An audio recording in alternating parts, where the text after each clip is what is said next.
Praise the lord, హల్లెలూయా. దేవుని పరిశుద్ధ నామానికి మహిమ కలుగును గాక.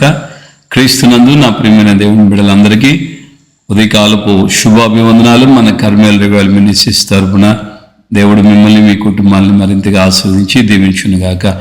ఈ అనుదిన అభిషేక వర్తమానాలు మీకు ఆశీర్వాదకరంగా ఉన్నాయని వీళ్ళు అనేకులు ఈ యొక్క వాక్యాలను అనేకులకు షేర్ చేస్తున్నారు. ఇంకొను షేర్ చేయండి. ప్రతిదినం ఉదయకాలం ముందు ఈ వాక్యం వస్తుంది. మీ దయవుంచి వాక్యం విని అనేకులకు షేర్ చేస్తూ మీ కామెంట్ కూడా రాయండి. తద్వారా అనేకులకి ఇది రీచ్ అవుతుంది. అనేకులు కూడా మీ మాటలు చదివి వారు కూడా విశ్వాసంలో బలపడడానికి కారణమవుతుంది. దేవునికి స్తోత్రం, హల్లెలూయా. మీరు వాక్యం వినండి, విన్న తర్వాత కామెంట్ రాయండి. నష్టమే లేదు. కొంతమంది వాక్యం వినకుండా ఒట్టిగా జాన్పాల్ పాస్టర్ గారు చూస్తారులే, వింటారులే, చదువుతారులే అని చెప్పి కామెంట్లు రాయటం కాదు. కామెంట్లు రాసినా రాగిపోయినా, ఒకవేళ నేను చదివినా చదవకపోయినా దేవుని యొక్క వాక్యం నీ గుండెల్లో నిలబడాలి. ప్రాముఖ్యత అదే. దేవుని వాక్యానుసారంగా దినదినము స్టెప్ బై స్టెప్ ఒక్కొక్క రోజు ఒక్కొక్క మాట ప్రకారం మన జీవితాన్ని కట్టిలేపుకోవాలి.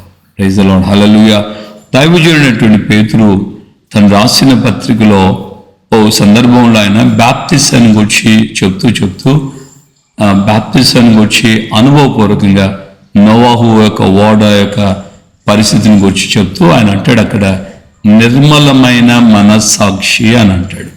సో నిర్మలమైన మనస్సాక్షి ఇచ్చు ప్రత్యుత్తరము అని. దేవుని బిడ్డలారా, మనస్సాక్షిని దేవుడు మనకు పెట్టాడు. మనలో ఉన్న మనసునే సాక్షిగా పెట్టాడు. సో మనస్సాక్షి మనలో ఉన్నటువంటి ఆ సాక్షి ఏం చెప్తుంది? నేను పాపం చేశాను. మనస్సాక్షి గద్దించింది. వెళ్ళాడు, ప్రధాన యాజకుల చేతికి ఆ యొక్క 30 వెండి నాణేలు ఇచ్చేశారు. ఈయన వెళ్ళి ఊరి పెట్టుకొని చచ్చిపోయాడు. యూదా ఇస్కరియోతు మనస్సాక్షి. సో తన మనస్సాక్షి తనను నేరం మోపినందువలన మనస్సాక్షికి ఆయన ఆ విధంగా ఆ పశ్చాత్తాపంతో వెళ్ళి ఊరి పెట్టుకొని చచ్చిపోయాడు.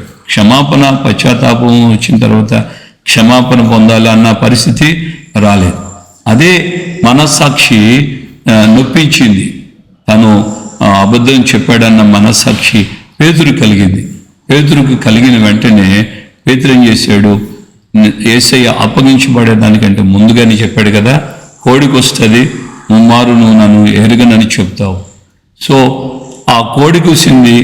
పేతురు యేసయ్య వైపు చూశాడు, యేసయ్య పేతురు వైపు చూశారు. వెంటనే పేతురు వెలుపలికి వెళ్ళి సంతాపపడి ఏడ్చెను అని రాబడి. సో మనస్సాక్షి, నిర్మలమైన మనస్సాక్షి, నీ మనస్సాక్షి పశ్చాత్తాపం పొందేటువంటి అవకాశం ఆ కాలము ఉండగానే నువ్వు ఆ మనస్సాక్షికి లోబడుతూ ఎవరో నిన్ను గురించి సాక్ష్యం చెప్పేదానికంటే కూడా నీ మనస్సాక్షి నీ గురించి ఏం సాక్ష్యం చెప్తుంది? ఎలాంటి మనస్సాక్షిని నువ్వు కాపాడుకుంటున్నావు? దైవజనుడైనటువంటి పౌలు కూడా ఒక మాట అంటాడు. ఏమని అన్నాడంటే, నేను దేవుని ఎదుటను మీ ఎదుటను మంచి మనస్సాక్షి కలిగిన వాడినై ఉన్నాను అంటూ ధైర్యంగా సాక్ష్యం చెప్పాడు. నేను మంచి మనస్సాక్షి కలిగిన వాడినై ఉన్నాను.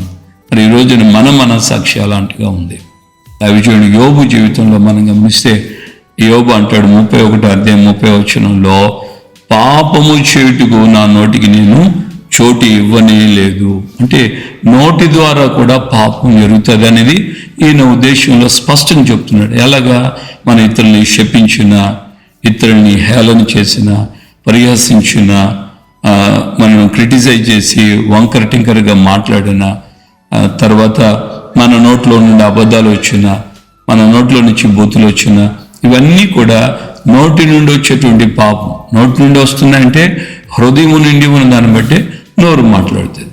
సో నా పాపం చేటుకు నా నోటికి నేను చోటివ్వలేదు అన్నటువంటి ఈ యొక్క యోబు గారి యొక్క మనస్సాక్షిని చూడండి. అంటే పాపము నోట్లోనే ఉండేది కాదు, హృదయంలో ఉంది. యేసయ్య చెప్పాడు, హృదయం నిండి ఉన్న దాన్ని బట్టి నోరు మాట్లాడు. అంటే ఈయన చెప్పకని చెప్పిన మాట ఏంటంటే, దైవజనుడు యోబు గారు చెప్పిన మాట ఏంటంటే, నీ గుండెల్లో కూడా నా గుండెల్లో నేను పాపానికి చోటు ఇవ్వలేదు, పాపం చేయడానికి నా నోటికి నేను చోటు ఇవ్వలేదు. అంటే నా హృదయంలో కూడా నేను పాపమును లక్ష్యపరచలేదు. దేవుని బిడ్డలుగా ఇంతకాలం దేవుని యొక్క సన్నిధిలో కొనసాగుతున్నాం కదా, మరి మన నోటి మాటల ద్వారా ఇతరుల్ని గాయపరిచామా, ఇతరుల్ని పరిహసించామా, చిన్న పెద్ద లేకుండా దూషణ మాట్లాడామా, కేవలంగా మాట్లాడి తృణీకరించి మాట్లాడి వాడొకడా, ఇదే అదే, ఆమె వాడా ఇదే, ఈ విధంగా మాట్లాడి ఎంత నిర్లక్ష్యంగా మనం మాట్లాడుతున్నామో మనం గుర్తించుకుండపోతున్న విషయం ఏంటంటే, ఎదుట ఉన్న వ్యక్తి కూడా దేవుని పోలికే.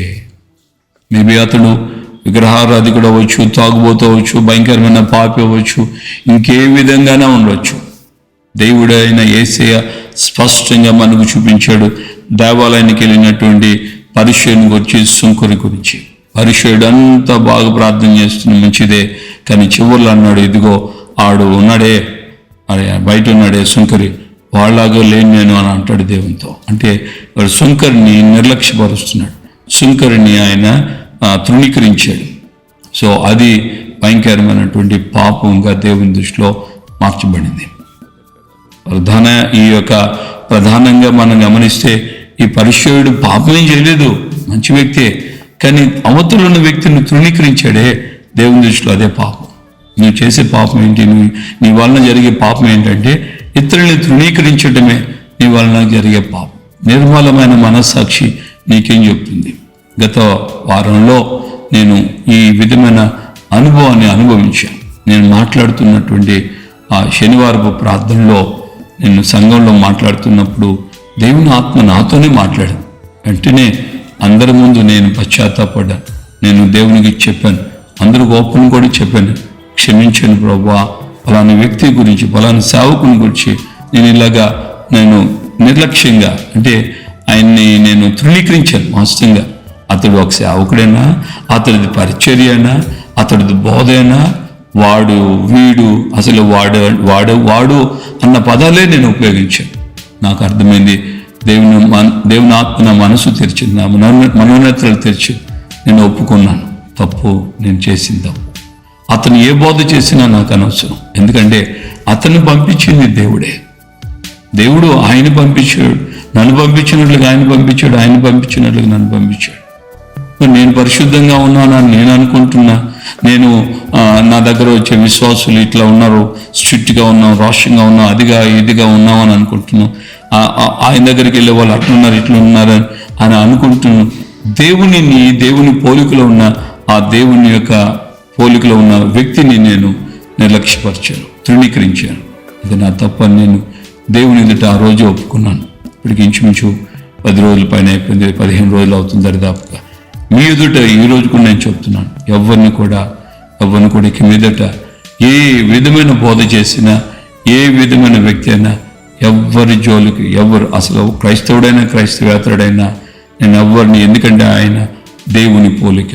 అదొక్కటే నా మనసులో దేవుని ఆత్మ నాకు ప్రేరేపించిన విధానం.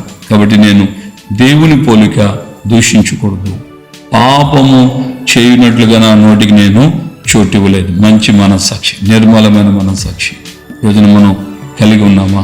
దేవుని దగ్గర ఒకవేళ ఎవరినైనా, నీ అత్తని కానీ, మామని కానీ, కోడల్ని కానీ, అల్లుడిని కానీ, కూతుర్ని కానీ, కొడుకుని కానీ, అన్నదమ్ములు కానీ, అక్కచెల్లుని కానీ ఎవరినైనా తృణీకరించుంటే చేతులు జోడించి దేవుని సేవకుడికి బ్రతిమలాడుతున్నాను.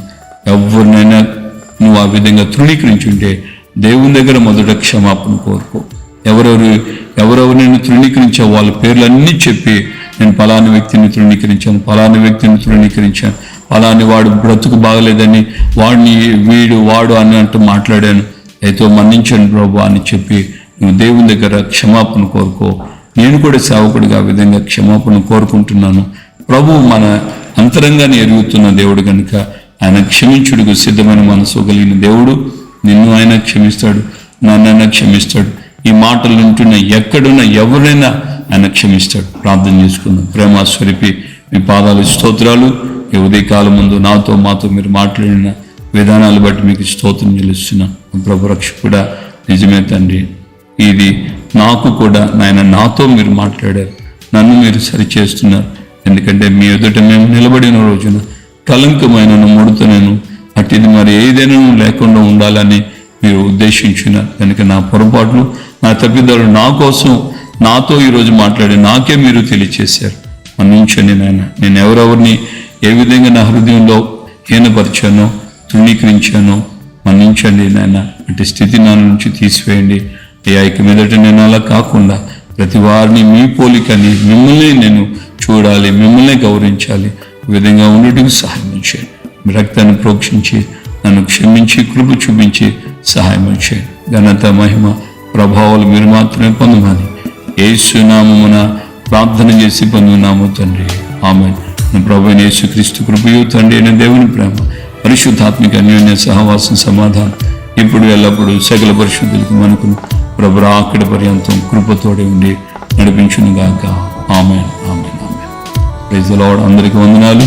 మంచి మనస్సాక్షి కలిగి ఉండేటట్లుగా, నిర్మలమైన మనస్సాక్షి కలిగి ఉండేటట్లుగా దేవుని దగ్గర నీవు విరిగి నలిగిన హృదయంతో పశ్చాత్తాపంతో ఉపవసించి దేవుని దగ్గర ప్రార్థన చేయి. తప్పకుండా దేవుడు నీకు ఆ విధంగా సహాయం చేస్తాడు. కృప మనకు తోడుగా ఉండాలి.